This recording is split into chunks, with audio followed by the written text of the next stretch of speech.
Então vamos agora para mais uma aula de física num conceito novo. Conceito novo, na verdade, que nós temos usado indiretamente em várias aulas, desde lá das aulas de cinemática. Estou falando de ponto material e vou falar sobre centro de massa. Dá só uma olhada então o que seria o centro de massa. O centro de massa de um corpo ou de um sistema de muitos corpos é o lugar onde a gente pode considerar que toda a massa está concentrada. Frequentemente a gente faz isso, para entender melhor o sistema, para simplificar o sistema. Então, como é que a gente determina o centro de massa? Se os corpos são homogêneos e representam formas geométricas regulares, é muito fácil encontrar o centro de massa. Quer ver, por exemplo, esses objetos aí, ó. Considere, que esses objetos são todos homogêneos. Como é que eu vou encontrar o centro de massa deles? Eu venho aqui, por exemplo, no caso do quadrado, e traço aqui, ó, as diagonais. Deixa eu só desenhar aqui. E traço aqui as diagonais. Dá só uma olhadinha aqui. Deixa eu diminuir o meu pincel.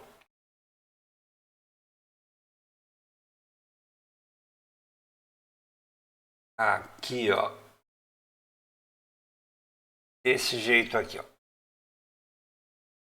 Daqui para cá. Daqui para cá. Nós encontramos esse pontinho aqui, ó. Cruzamento das diagonais. Daqui é o centro de massa desse objeto. O centro de massa é onde eu posso considerar, como eu estava dizendo, toda a massa do objeto concentrada. Então, se a gente tivesse que considerar esse quadrado um ponto material, esse ponto material seria representado exatamente nesse lugar. Da mesma forma, um retângulo, ó, eu vou imaginar as diagonais.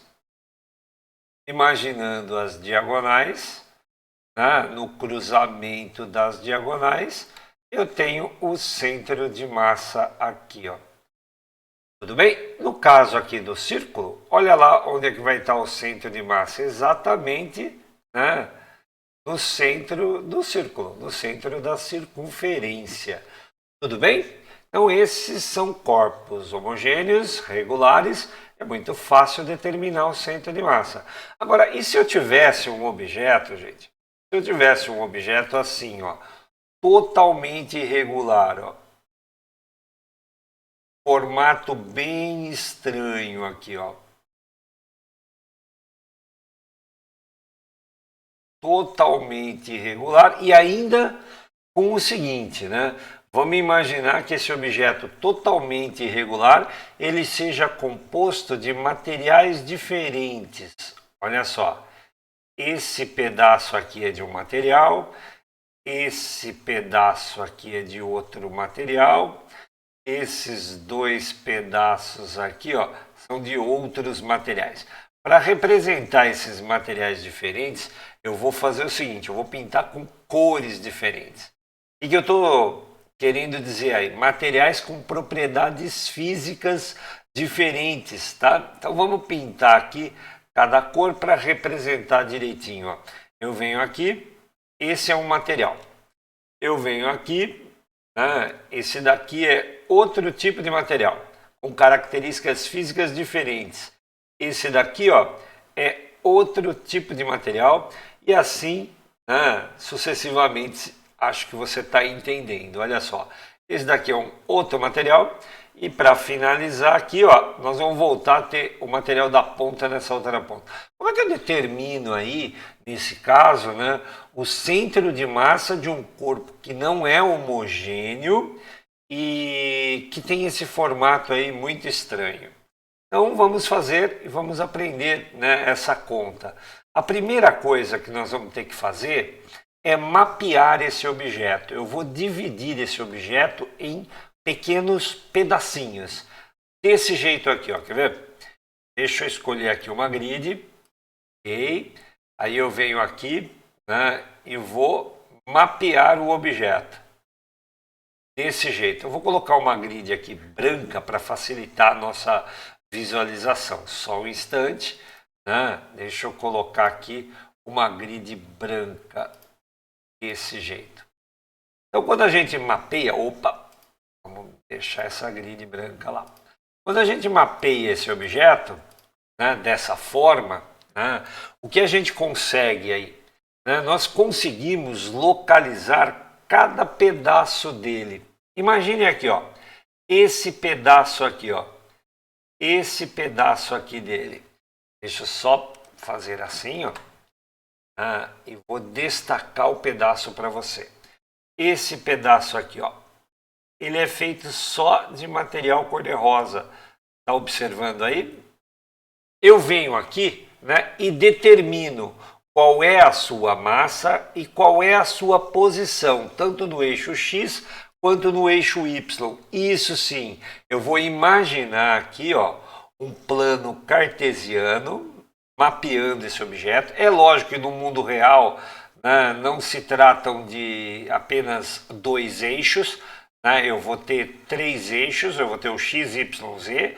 Eu vou demonstrar aqui para um objeto plano, né, mas você já pode pensar, né, no mundo 3D com X, Y, Z. Aqui, ó, Y e aqui, ó, o X. Já já eu tiro o quadriculado que pode estar incomodando o vídeo aí de vocês e a gente vai ver precisamente o que nós estamos fazendo. Aqui está o X. Eu estava me referindo a esse pedaço do material aqui, ó. Ele é composto só de material rosa. Dá para determinar a massa dele? Com certeza. Se eu pegar as propriedades físicas dele, posso pegar a densidade superficial, por exemplo, já que eu estou falando de um objeto bidimensional, eu posso pegar a densidade superficial, pegar o tamanho dele em área, né, e determinar qual é a massa. Ou eu posso mesmo separar ele daqui, levar esse fragmento para uma balança e determinar, né, o peso e através do peso saber a massa. Eu venho aqui, ó, e marco qual é a posição que esse pedaço, que esse fragmento está aqui no eixo X. Vou chamar aqui de X1. Também determino qual é a posição que esse fragmento está aqui, ó, no eixo Y. Vou chamar isso daqui de Y1. E assim eu faço com todos os fragmentos do objeto. Olha só. Esse pedaço aqui que eu estou marcando, ele já não é mais, né, do material cor-de-rosa, ele é do material azul, então eu dou um jeito de determinar qual é a massa dele, assim como eu fiz aqui, ó. Aqui eu tenho a massa M1, vou ter aqui, ó, uma massa M2, determino, né, qual é a posição X desse fragmento, né? Vou chamá-la aqui de X2, determino qual é a posição Y desse fragmento.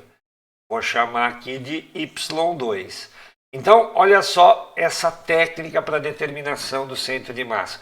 Deixa eu tirar momentaneamente o quadriculado, já já eu volto com ele. Olha só isso daqui, ó. Eu estou determinando no nosso objeto mapeado através de um quadriculado cada pedaço dele, né? Dividi ele em pedaços e agora eu estou conseguindo determinar qual é a massa e a posição de cada pedaço. Só que perceba uma coisa, né? Vou voltar o papel quadriculado aqui para você entender, né? Olha só, voltando o papel quadriculado aqui, o que a gente faria com um pedaço desse tipo aqui, ó? Quer ver, ó? Ó, esse pedaço aqui, ó. Observa que esse pedaço do material, ele tem, né, dois tipos de material. Ele tem o material laranja e ele tem o material cor-de-rosa. Então, nessa situação, ou a gente faria a conta estimando a massa desse pedaço, pegando as áreas de cada material, o material laranja e o material rosa, ou a gente faz uma coisa diferente. Olha só o que eu posso fazer para aumentar a precisão do cálculo de centro de massa.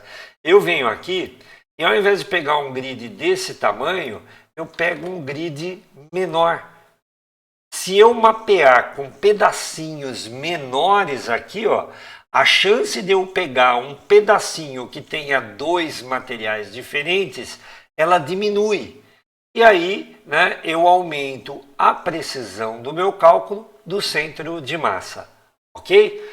Vou desfazer tudo aqui, vou tirar o grid, porque eu acho que você já está entendendo, né? Então, deixa eu tirar o grid. Vamos dizer que eu determinei, então, aí esse pedacinho aqui, né? Que tem, né, aqui posição x3 e lá, né, no outro eixo, y3, ok? Deixa eu caprichar ali para você ficar estudando de sábado, né, e entender o que eu estou dizendo aqui.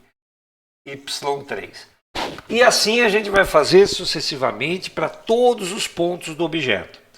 Para encontrar o x do centro de massa é muito fácil, né? A coordenada x do centro de massa, ela vai ser determinada da seguinte maneira. Você vai pegar a massa M1, que é o primeiro fragmento que você está analisando, e multiplicar por x1 mais a massa M2 e multiplicar por x2 mais pontinhos, né?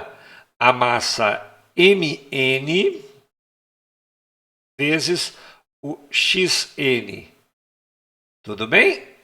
Tudo isso dividido por, né? Tudo isso dividido por o M1 mais o M2 mais pontinhos aqui, o Mn. O que eu estou fazendo aqui? Pensa um pouco. Para achar esse x do centro de massa, o que é que eu estou fazendo? Estou fazendo uma média ponderada, onde o peso de ponderação é a massa. Fazendo essa conta, gente, vamos destacar aqui, ó. Eu vou chegar a um ponto. Vamos dizer que, depois que eu fiz a conta, o ponto é esse daqui, ó. Aqui está o x do centro de massa. Vou fazer, né, a mesma conta para o eixo y. Então eu venho aqui, ó, o y do centro de massa, ele será o M1 Y1 mais o M2 Y2 mais pontinhos o MN YN. Tudo isso sobre, de novo, é uma média ponderada, sobre o M1 mais o M2 mais pontinhos o MN. Fazendo essa conta, o que é que eu vou chegar? O que é que eu vou encontrar? Eu vou encontrar o y do centro de massa. Digamos que o y do centro de massa tenha batido aqui, ó, nessa posição. Então eu terminei de fazer a conta e encontrei este valor aqui, ó, y do centro de massa.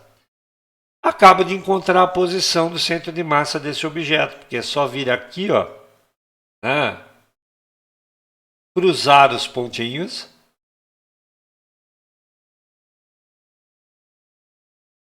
as coordenadas que eu encontrei na nossa média ponderada, né?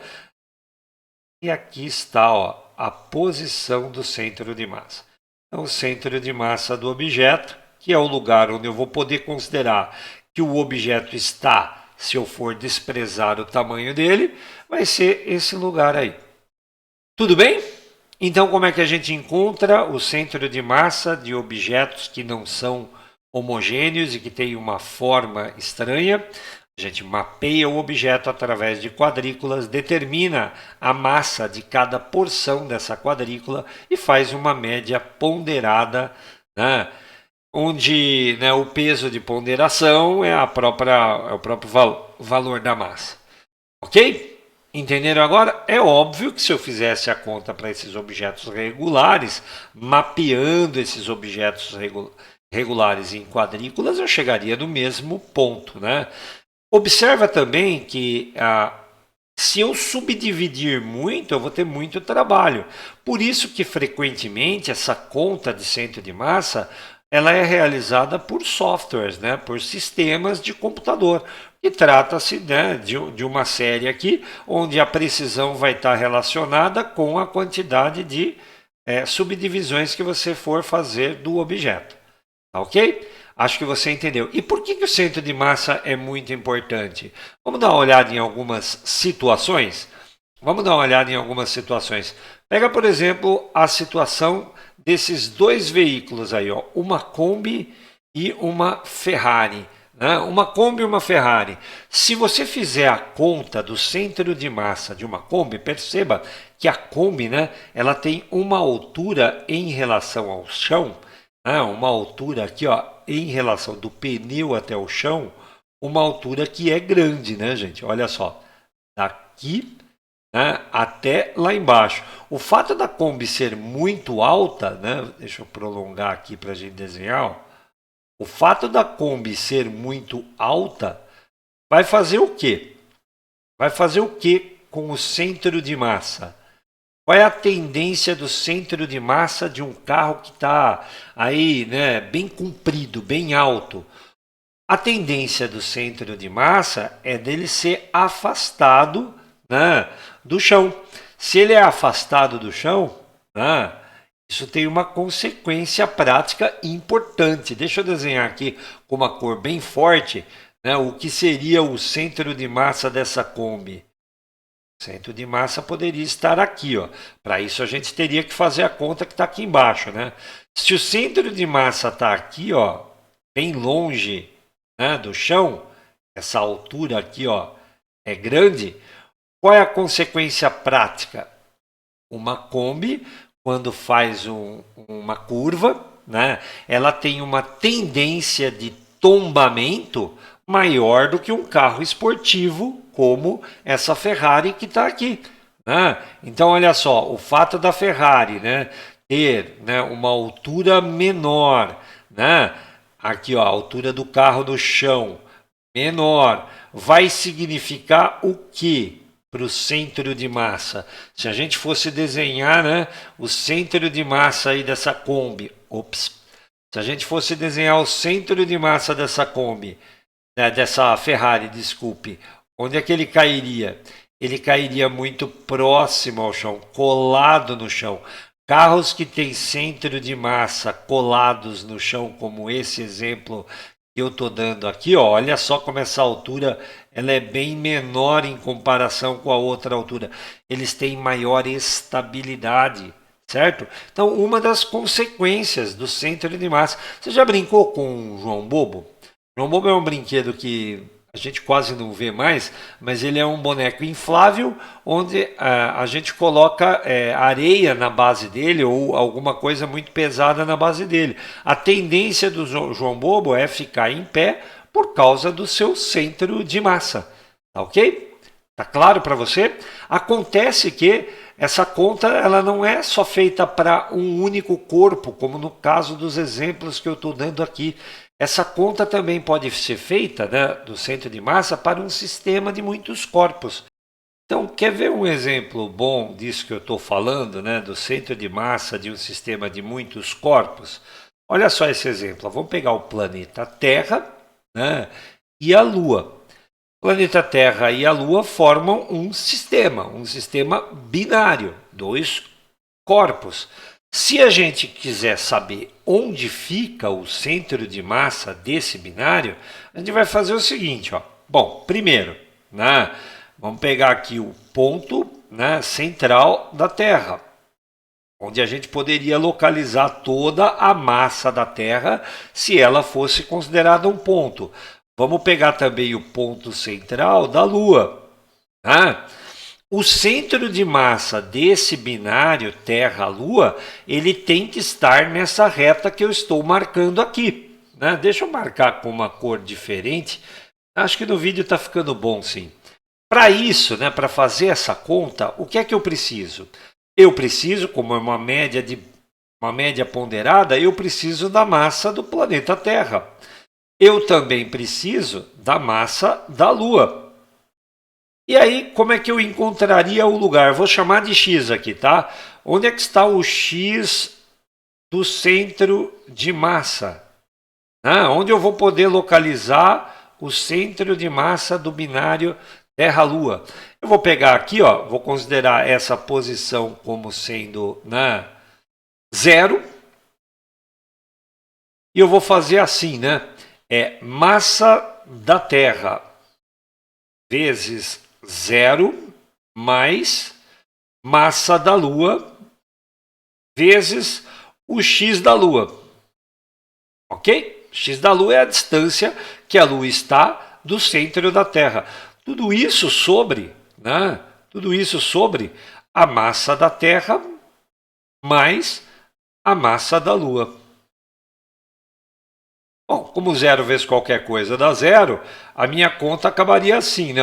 O x do centro de massa, ele vai ser a massa da Lua vezes a distância que a Lua está da Terra, que eu estou chamando de x da Lua, tudo isso sobre, né, a massa da Terra mais a massa da Lua. E onde é que seria esse ponto, hein? Onde você acha que essa conta daria, levando em consideração que a massa da Terra é maior que a massa da Lua? Onde é que estaria esse ponto? Vamos marcar aqui? Vou marcar aqui, ó, em vermelho. Esse ponto estaria bem próximo, né? Bem próximo do zero aqui. Correto ou não? Por que bem próximo do zero? Bem próximo do corpo de maior massa. Correto? Tudo bem? Então, esse daqui, ó, né, não fiz a conta, mas a gente até poderia pesquisar mais tarde, né? Aqui seria o centro de massa do binário Terra-Lua. Né? Fazendo essa continha. E por que ele dá bem próximo do centro da Terra? Porque a Terra é o corpo de maior massa, e se o peso de ponderação é a massa do objeto, o corpo que tiver maior massa vai puxar o centro de massa para próximo dele. Tá claro isso para você? São dois exemplos ainda não aplicados na nossa matéria, que a gente está estudando, conservação da quantidade de movimento, mas eu quero que você entenda o que é centro de massa. Tudo bem? Tranquilo? Quando a gente fala, por exemplo, de binário de estrelas, né? A gente diz assim que as duas estrelas ficam orbitando em torno do centro de massa. Não seria incorreto não dizer, né, que tanto a Terra como a Lua orbitam em torno do centro de massa do binário Terra-Lua. Tudo bem? Mas a gente aprende, né, frequentemente que é a Lua que gira em torno da Terra. Por quê? Por causa da conta que eu acabei de fazer. O centro de massa quase coincidir ali, né, com ou estar mais próximo, pelo menos, né, do centro de massa da própria Terra. Bom, vamos dar uma olhada em umas aplicações que são importantes para a nossa matéria, para o nosso estudo, para a conservação da quantidade de movimento. Eu vou calcular aqui, né, a velocidade do centro de massa. O que vem a ser, né, a velocidade do centro de massa?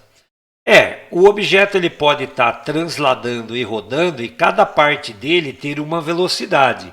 Então, na hora de calcular a velocidade do centro de massa de um sistema ou de um objeto, a gente vai fazer assim, ó, essa conta. A velocidade do centro de massa, ela vai ser... eu vou pegar cada pedaço do objeto e medir a velocidade. E fazer assim, ó, a massa 1 vezes a velocidade do pedaço 1 ou do corpo 1, mais a massa 2 vezes a velocidade do pedaço 2, corpo 2, mais pontinhos, a massa n vezes a velocidade do pedaço n. Tudo isso sobre... Está notando que conta eu estou fazendo? De novo, uma média ponderada, onde o peso de ponderação é a massa de cada fragmento ou de cada corpo. M1 mais M2 mais pontinhos Mn. Então, qual é a consequência dessa conta? Olha só que bacana o que é que vai surgir aqui, gente. Quando eu pego, né, todos os fragmentos ou todos os objetos do sistema e somo as massas, eu tenho a massa total. A massa total do sistema de muitos corpos ou dos pedacinhos de um único corpo. Se eu multiplico a massa total pelo centro de massa, ó, a massa total, estou pegando essa massa e multiplicando pela velocidade do centro de massa. Se eu fizer essa conta, olha só que interessante isso. Isso daqui vai ser o M1 V1, né, mais o M2 V2 mais o MN VN, mais pontinhos aqui, ó, o MN VN. E como é que eu interpreto essa conta? A quantidade de movimento do centro de massa, ela vai ser, né, a soma das quantidades de movimento de cada corpo ou de cada pedaço do objeto. Mais ou menos como se eu estivesse dizendo assim para você, né? A quantidade de movimento total do objeto ou do sistema de muitos corpos é a soma das quantidades de movimento de cada corpo. Ok? Tudo bem? Tranquilo? Vou fazer uma outra conta aqui, ó. Vou fazer ainda uma outra conta aqui. A conta da aceleração do centro de massa. Isso porque esses pedaços eles podem estar acelerados. Ou o meu sistema de muitos corpos pode ter cada corpo acelerando para uma direção, para um sentido. Então eu vou fazer a conta da aceleração do centro de massa, que também é, né, uma média ponderada, né, das acelerações de cada pedaço ou de cada corpo. Então vai ficar assim, ó, M1A1 mais M2A2, né, somando com MN, vamos botar os pontinhos aqui, pontinhos, somando com MN AN. Isso tudo dividido, como você já sabe, já deu para imaginar, dividido por M1 mais M2 mais pontinhos MN. E aí, interpretando isso tudo como eu já fiz, como sendo a massa total, eu vou multiplicar pela massa, eu vou ter assim, ó, a massa vezes a aceleração do centro de massa, ela vai ser igual a um M1A1 mais um M2A2 mais pontinhos, um MN AN. E o que é isso? Qual é a interpretação disso? Massa vezes aceleração. Massa vezes aceleração é a força que atua, a força resultante que atua no objeto, que vai ser nada mais nada menos, uma coisa que a gente já disse no passado, a soma das forças em cada pedaço ou cada parte ou cada corpo no meu sistema de muitos corpos.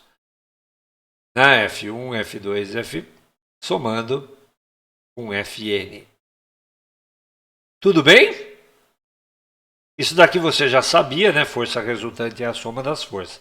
Eu vou destacar para você as consequências que a gente está tirando aqui e que são importantes. Ó, a quantidade de movimento total de um sistema de muitos corpos é a soma das quantidades de movimento de cada corpo. Se a gente estiver pensando em um único objeto, a quantidade de movimento do centro de massa é a soma da quantidade de movimento de cada pedaço. E a força resultante, que é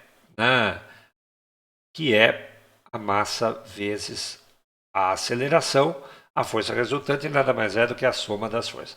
Agora, então, aplicando a conservação da quantidade de movimento, vamos entender algumas coisas aqui, algumas coisas que são importantíssimas para esse capítulo atual, Então, vamos concluir aqui agora, A gente falou muito de sistema isolado, A gente falou muito de sistema isolado. Sistema isolado é aquele sistema cuja força resultante de agente externo ela é zero. Qual vai ser a consequência disso, olhando aqui para o ponto de vista da aceleração do centro de massa? Bom, se a força resultante é zero, a aceleração do centro de massa vai ser zero também. Tudo bem? Tranquilo? Então, num sistema onde a força resultante que atua sobre ele, né, força resultante é zero, a aceleração do centro de massa vai ser zero. Agora, aqui, ó, olha que bacana. Né? Se a aceleração do centro de massa ela é zero, bom, a aceleração está relacionada com a variação da velocidade. Então, olha a consequência aqui. Ó. A consequência é que a velocidade do centro de massa ela vai ser constante. Correto ou não? Constante. Agora, isso daqui é muito legal, muito legal. Então, olha lá. Primeira condição. Se a força resultante que atua sobre o objeto é zero, a aceleração do centro de massa é zero. Consequentemente, a velocidade do centro de massa é constante. Agora, imagina que se tudo isso daqui for verdade, e ainda mais, se né, a velocidade do centro de massa né, for zero. Sabe o que vai significar isso? Isso vai significar né, que o vetor posição do centro de massa ele vai ficar constante. Então nós vamos usar isso daqui num problema né, para você entender. O que vem a ser esse vetor de centro de massa aqui? Vou relembrar a cinemática vetorial. Né? Nós, né, costumeiramente, quando estamos trabalhando né, com vetores, como nessa matéria aqui, né, e a gente tem lá né, o sistema de muitos corpos, né, ou o nosso corpo estranho lá, né, aqui, ó, só para relembrar uma parte da cinemática vetorial, a gente pode sim usar o y e o x como eu fiz ali, mas frequentemente a gente não faz isso não. A gente pega um vetor que começa na origem e termina na posição onde o objeto está. Esse vetor é chamado de vetor posição e a gente chama ele de R. No meu exemplo aí, ó, o R poderia estar descrevendo aí a posição do centro de massa. Então é o R do centro de massa. Então o centro de massa estaria aqui, ó. Tá? O R ficar constante, quer dizer, o R ficar constante significa que ele vai ter sempre o mesmo módulo, a mesma direção e o mesmo sentido. Tá ok? Nós vamos aplicar isso em exercício para você ver que bacana que é essa matéria, que interessante fica usar essas propriedades aqui. Só toma cuidado que eu estou com um condicional aqui, né? Para que esse R do centro de massa fique constante, eu tenho que ter essa condição aqui estabelecida e, além disso, a de cima também válida. Já a gente faz um exemplo e você compreende direitinho o que é que eu estou dizendo aqui. Tudo bem? Tá joia? Essa é a teoria que fala sobre centro de massa. Espero que você esteja entendendo até agora. Daqui a pouco te encontro nos exemplos.